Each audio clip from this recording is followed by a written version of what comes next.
Hello everyone, this is Joe here with Joe Talks, and today we are going to do an unboxing of the ComfortBilt HP42 Pellet Stove. And along with this stove, I've also got some accessories we're going to take a look at. I've got some stove board and a pellet vent kit, and then a fresh air inlet kit. And so all of this stuff is what we're going to use to put this system in our house. A couple of missing pieces that I don't have in this video. Along with the stove board, we're going to build up a hearth, and we're going to do that with some 1-inch 12 by 12 stones. And we purchased all of this stuff from Lowe's. So just to give you an idea of where I sourced it from. The purchase process through Lowe's was cumbersome at best.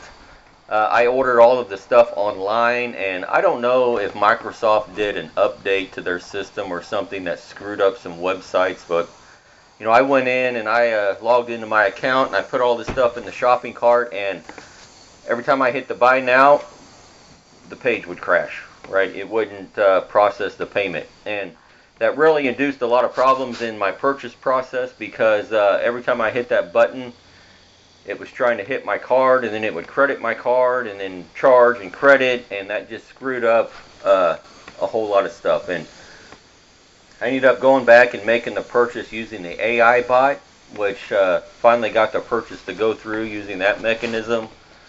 But then that just introduced all kinds of other problems because for some reason, I don't know if that AI bot uses a different server, but things that weren't connecting, the store stuff wasn't talking quite right, and fortunately the folks at my local Lowe's were really good about getting it all worked out, and we came up with a solution, and finally got all the stuff purchased and paid for and processed and loaded up and got it home. So this is gives you an idea of what the stuff looks like as received.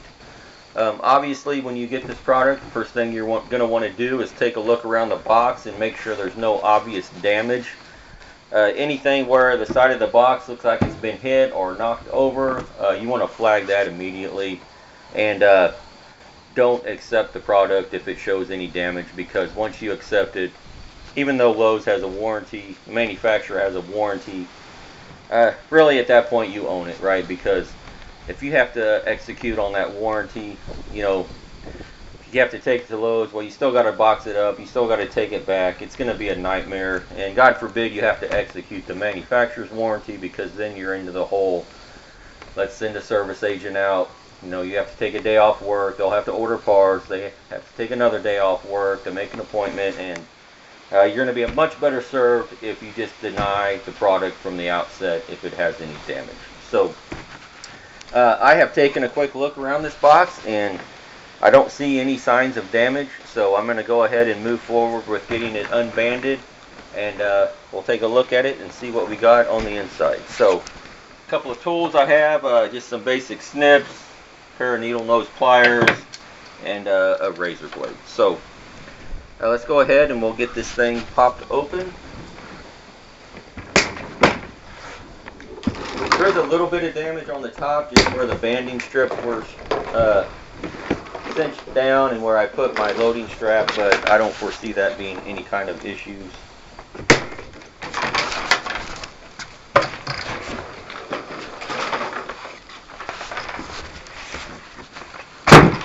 Okay, so right off the bat, we've got a foam insert on the top. This is nice, going to keep things protected. Pop that off. Like the sides just kind of pop off here. Look.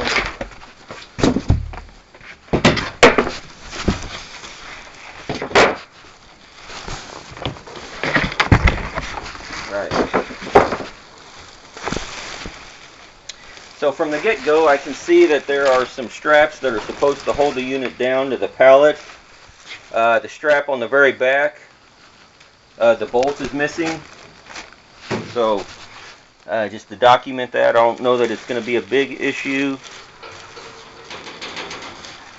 Looks like whatever that bolt was, that's what holds the back panel in place, so I'll probably have to find a replacement bolt. plastic off.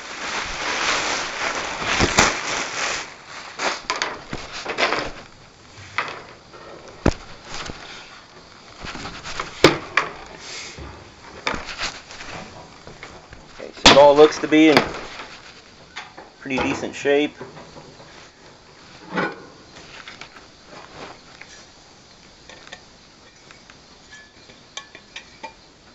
Okay, so right off the bat I can see that's loose. I'll have to tighten that up.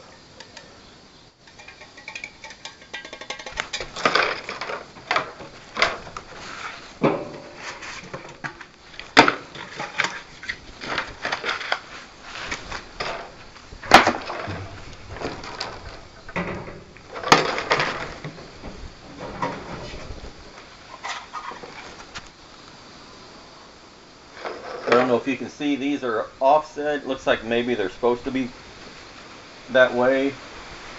I'll have to check. See how that's kind of in a trapezoid shape as opposed to a square. Maybe it's supposed to be that way. I'm not sure. We'll find out.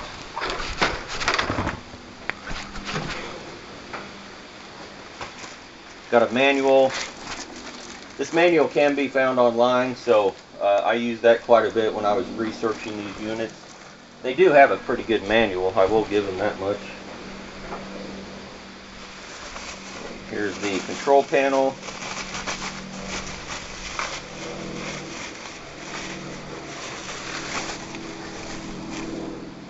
Doesn't appear to be damaged. And then a little remote control unit.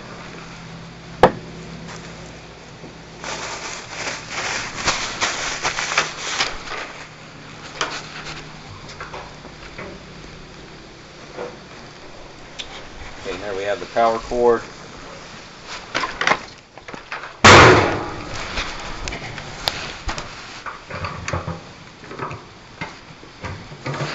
Want to inspect the fire rope, just make sure it looks okay, and it does appear to be okay.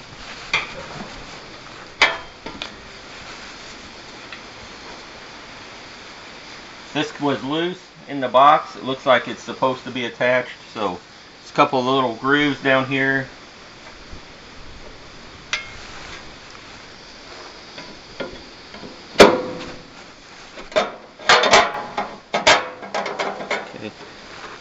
Okay, here's that bolt that was missing that I just mentioned, was laying in the bottom of the pallet, so I'll get that reattached. Put it up here for now. Okay.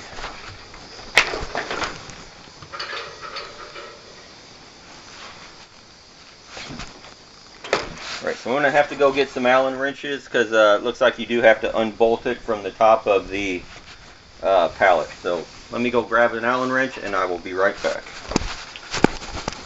Okay, so I went and got a set of Allen wrenches, and I think if you just pick up a cheap set like this from Lowe's, it should have everything you need. Look at the screw that I picked up.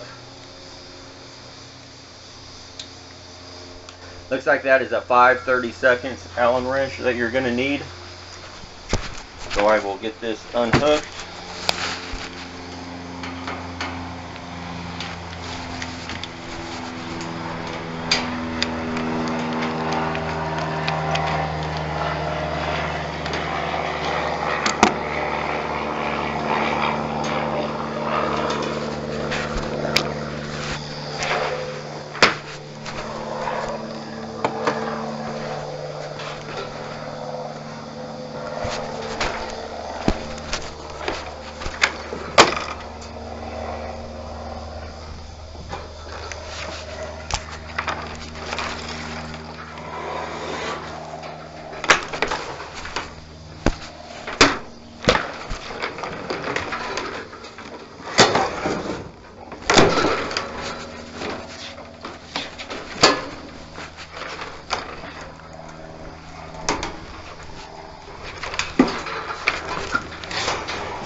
Okay.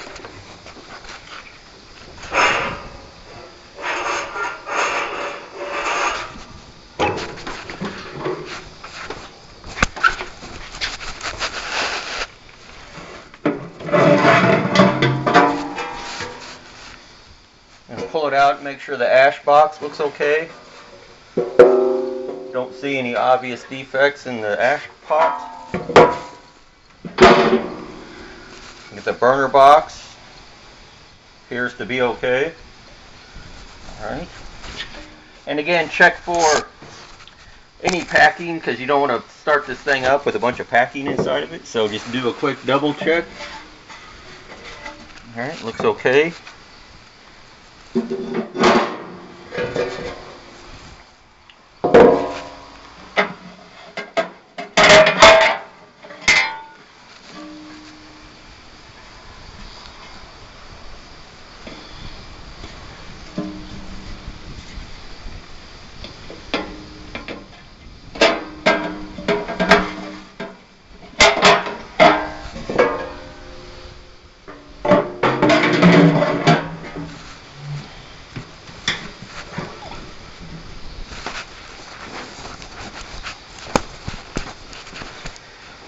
Alright, so that was a pretty straightforward unboxing. Again, we've got the manual, power cable. You're going to have to look in the instructions and see what this is, but some type of guard or heat guard maybe. It is loose, like I can visibly see where those screws are not set all the way in, so keep that in mind. Have to do some rework on this piece. Got the controller, the remote, and then these two pieces right here.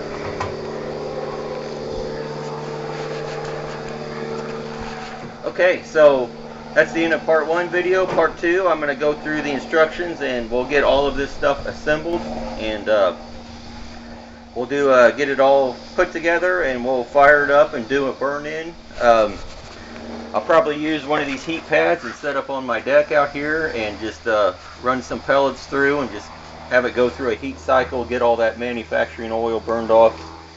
But anyway, that's it, and if you like this video, help me out, like, subscribe, all that good stuff, and tune into the next video. We'll get this all put together and we'll do a burn-in.